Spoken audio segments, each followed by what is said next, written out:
Bom dia, boa tarde, boa noite, galera. Sejam bem-vindos ao canal QAB. Hoje nós iremos falar sobre o nascimento do positivismo. Então, na aula anterior, a gente estava falando sobre a teoria do contratualismo, só que eu não falei tão profundamente. Então, a ideia de que existe algo que é necessário, quando nós temos a ideia de que algo é um mal necessário, é que nem o pica-pau. Eu sou um diabo necessário. Vem de uma ideia colocada na sociedade. Só que o que acontecia na verdade? Vamos ver o que acontecia no reino absolutista. Nos episódios anteriores, nós criamos um Estado absolutista. O Estado absolutista ele cresceu, ficou fuderoso, ganhava terras e começava a se formar um Estado, como nós conhecemos. Só que existia um problema. Qual era o problema? A igreja, porque a igreja tinha muito poder. Então, o Estado pensou: como é que eu posso destruir esse poder? Ou então, como eu posso fazer com que esse poder ele seja instrumentalizado de forma em que a igreja ela não possa ter tanta influência? Aí surgiu o insight: vamos fazer um modelo legalista. Foi aí que veio a ideia do contrato social, galera. Quando você pensa que é algo que foi um processo histórico, o contrato social. Não foi um processo histórico, mas foi algo projetado. Porque o legalismo, ele era um processo de impedimento. Por que um processo de impedimento? Porque tudo que está escrito lá é aquilo que se pode ou não fazer, galera. Olha que coisa legal. Quando você tem um instrumento legal que diz o que você deve ou não fazer, nós estamos criando regras. E regras, elas criam um tipo de ordem. E esse tipo de ordem é predominante entre qualquer outro tipo de ordem. Esse é o ponto interessante. Porque ninguém nunca pensou nisso. Existe ordem. Sim, existe ordem. Mas qual tipo de ordem? Sacaram a ideia? Pegaram a visão? Porque existe ordem, mas existem tipos de ordem. Qual ordem é mais favorável ao rei? Vocês estão entendendo? E é por isso que se eu fosse fazer uma tese de doutorado, inclusive eu estou construindo ela, eu falo sobre a metaconstituição. O que é a norma hipotética fundamental? A norma hipotética fundamental, ela é a metaconstituição. E o que constitui a metaconstituição? A metaconstituição se constitui de 3 eixos fundamentais, que são predominantemente eixos da natureza, do justnaturalismo, que são o quê? O eixo da existência, o eixo do crescimento, o eixo do poder. Pode procurar em qualquer constituição da história da humanidade que você vai ver o Estado legislando, julgando e executando dentro desses 3 parâmetros: o parâmetro da existência, o parâmetro do crescimento e o parâmetro do poder. E isso é a norma hipotética fundamental. E essa é minha tese de doutorado. E é no meio disso daí tudo que vai surgindo o contratualismo, que a gente vai falar mais para frente muito mais sobre essa questão.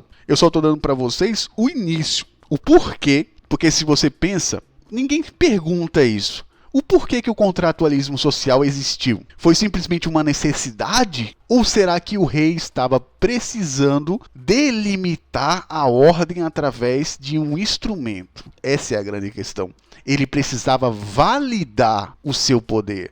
E validando o seu poder, ele tirava o poder da igreja, galera. Era isso que ele queria, limitar o poder da igreja. Porque, por exemplo, quando eu tenho um instrumento legal, a igreja não pode dizer: tá destituído essa porra aqui. Que ele pode dizer: olha, legalmente existe um sistema legal baseado no contrato social que diz também que você não pode ter tanto poder sobre mim. Então, basicamente, essa era a ideia inicial do contrato social. Mas depois que foi surgindo outros contratualistas, aí foi que o bicho pegou.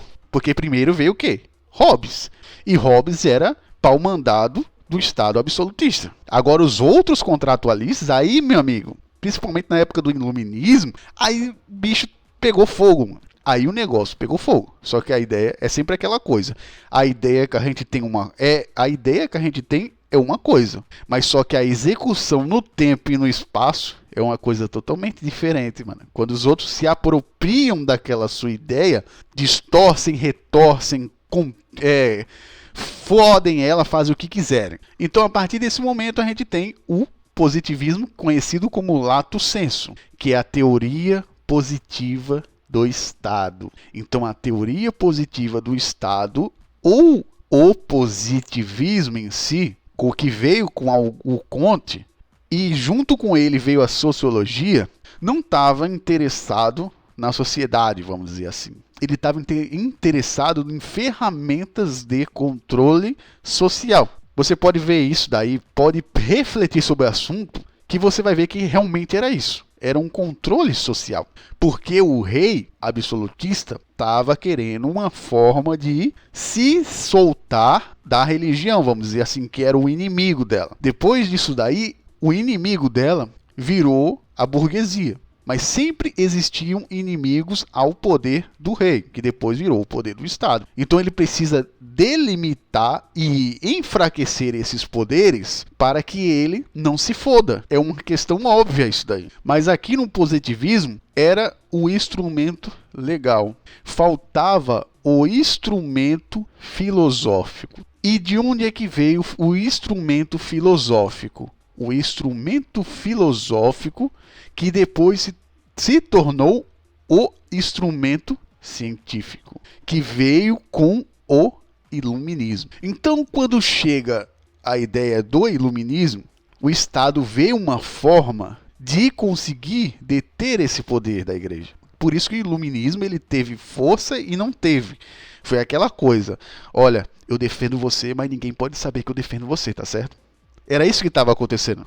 E depois disso, dessa defesa, foi como se fosse você tá defendendo um monstro que vai te destruir no futuro. Mas essa era a ideia do... É sempre assim que o Estado funciona. Olha, nós temos um inimigo, vamos se juntar para derrotar esse inimigo. Aí depois que o inimigo cai, aí o Estado fala com aquela pessoa que ajudou ele. Olha, o inimigo agora é outro, é você. Então essa é a ideia da evolução do Estado. Mas eu estou falando no modo que você nunca viu aí os outros falarem. Que é o modo de como você observa e reflete como evoluiu as coisas. Agora isso aqui vai chegar ao crescendo, sabe quando? Quando surgir um monge chamado Lutero. Lutero foi a peça final do quebra-cabeça do Estado. Por isso que ele não morreu. Exatamente por isso. Por que o iluminismo não foi dissipado? Por que Martim Lutero não morreu, como acontecia com as outras pessoas? A resposta é uma só. O Estado tinha interesse nesse movimento e nesse cara. Ele não podia dizer diretamente que estava ajudando os caras, mas eles ajudavam. Pegar assim, passar a mão na cabeça, ô meu filho, ô coisa linda de Jesus. Que isso, meu amor? Que isso?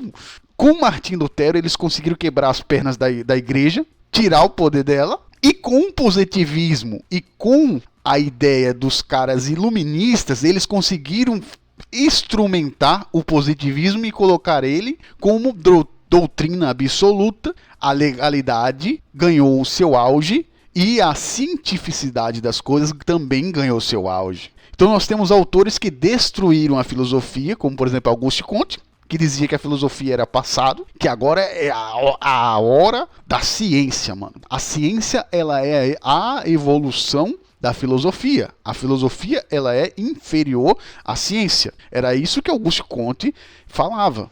Então aqui é o golpe de mestre do rei absolutista. Ele quebrou a igreja através de Lutero e instrumentalizou o positivismo para criar um Estado legal, um Estado de direito, galera. Olha só como os caras eram inteligentes, mano. Só que ele não contava uma coisa, que dentro desses movimentos iluministas tinham os burgueses. E os burgueses estavam ganhando força, e o capitalismo estava ganhando força, e essa seria a força que iria foder ele no futuro. E para ele deter isso no futuro, ele inventaria algo chamado teoria negativa do Estado, mais conhecido como welfare state. E as teorias do ilustríssimo Karl Marx. Por que Karl Marx nunca morre? Porque ele é o veneno que destrói o capitalismo, galera. Por isso que ele não morre. E é por isso que Karl Marx ele ganhou a graça do povo, assim como o Iluminismo, Martim Lutero e o próprio Karl Marx, porque existe interesse em cima desses caras. Porque eu posso instrumentalizar coisas que antes não eram possíveis. Mas através da ideia desses caras eu posso trabalhar uma política em cima deles. Eu posso jogar política, ou como os outros chamam de politicagem, em cima dessas ideias. Eu trabalho com essas ideias. Fica mais fácil, mano. Isso foi coisa que começou com o rei tentando... Olha só como você vê. Isso tudo começou com o rei tentando delimitar o poder da igreja. Da igreja não. Antes disso, da nobreza. Só para você ver como quem está no alto do poder vê as coisas de forma diferente. É isso que você precisa entender. Quem está no poder vê diferente de uma pessoa que não está no poder. Ele tem que agir de forma estratégica para se manter no poder. E é isso que eu deixo para vocês hoje, para vocês refletirem de como foi, de como os caras eles foram inteligentes. Isso aqui não é coisa para emocionado, cara. Esses caras aqui, eles não foram emocionados. Embora teve erro de cálculo também, que eles erraram na questão de... Erraram não vamos dizer que eles erraram. Mas era impossível eles conseguirem um equilíbrio perfeito entre todos os movimentos sociais que estavam acontecendo. O rei, ele não poderia prever uma Revolução Francesa, por exemplo. Mas essa luta dele se manter no poder gerou a Revolução Francesa.